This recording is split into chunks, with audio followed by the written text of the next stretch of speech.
എല്ലാവർക്കും നമസ്കാരം. ഇത് മുള്ളംപ്ലാവ് എന്ന് പറയണോ, ഇത് എന്ത് പ്ലാവാണെന്ന് എനിക്ക് അറിയില്ല. ഇത് ദുരിയാനാണ് അല്ലേ? ദുരിയാൻ. എത്ര ദുരിയാൻ ഉണ്ടെങ്കിൽ? ദുരിയാൻ 4 മരങ്ങളുണ്ട്. പഴങ്ങളുടെ രാജാവ് എന്നൊരു പേരുണ്ട്. അങ്ങേക്ക് എത്ര ദുരിയാണ്ട് കായ്ക്കുന്നേ? ഇതിൽ 3 എണ്ണം കായ്ക്കുന്നതാ. അത് ശരി. ഇതാണ് ഏറ്റവും ആദ്യം കായ്ച്ച പ്ലാന്റ്. ഓ, ഇതിലിപ്പോ എത്ര ചക്കയുണ്ട്? ഇതിലൊരു 100 അടുത്ത് കാണും. അങ്ങനെ മുകളിലാണ് ഏറ്റവും കൂടുതൽ കായ്ച്ച നിൽക്കുന്നത്. അത് കൂടുതൽ വെയിലടിക്കുന്നിടത്തോളം കൂടുതൽ കായ്ക്കും. അപ്പൊ ഇത് പ്രൂൺ ചെയ്യണോ? പ്രൂൺ ചെയ്യുന്നതാണെന്ന് ഞാൻ ഈ അടുത്തിടെ കേട്ടായിരുന്നു. പക്ഷെ ഞാനത് പ്രൂൺ ചെയ്തിട്ടില്ല.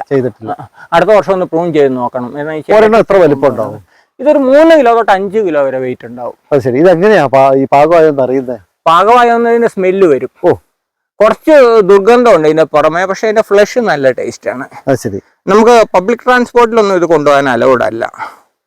ഇത് ഏത് രാജ്യത്തിന്റെ പഴമാണ്? ഇത് തായ്ലൻഡിന്റെ നാഷണൽ ഫ്രൂട്ട് ആണ്. തായ്ലൻഡിൽ ഏറ്റവും കൂടുതൽ വിദേശ നാണ്യം നേടിക്കൊടുക്കുന്നത് ഡുരിയാനാണ്.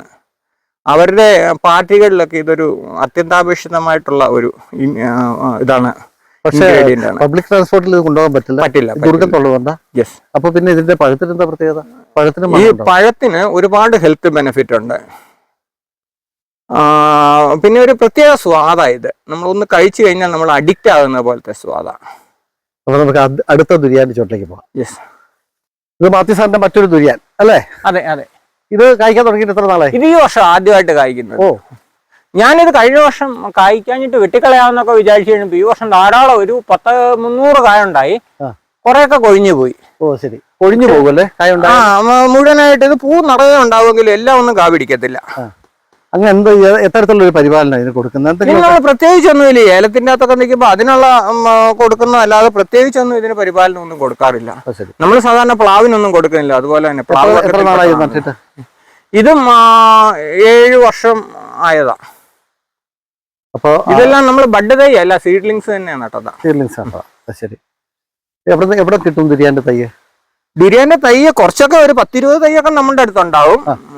ഞാനെന്ത് തൊടുപുഴയിലെ ഒരു നമ്മുടെ ഈ ന്യൂമാൻ കോളേജിലെ ഒരു എക്സിബിഷന്റെ ടൈമിൽ വാങ്ങിച്ചതാ. ഇത് കായ്ക്കുമെന്ന് തന്നെ എനിക്കൊരു കോൺഫിഡൻസ് ഇല്ലായിരുന്നു. പക്ഷേ ഒരെണ്ണം 3 വർഷം മുമ്പ് കായ്ച്ചു തുടങ്ങി. ഇത് ഈ വർഷം തൊട്ട് കായ്ച്ചു തുടങ്ങി. അപ്പൊ തായ്ലൻഡിലും മലേഷ്യയിലും ഇന്തോനേഷ്യയിലൊക്കെ ധാരാളം ഉണ്ട്. തായ്ലൻഡാണ് ഇതിന്റെ ജന്മദേശം.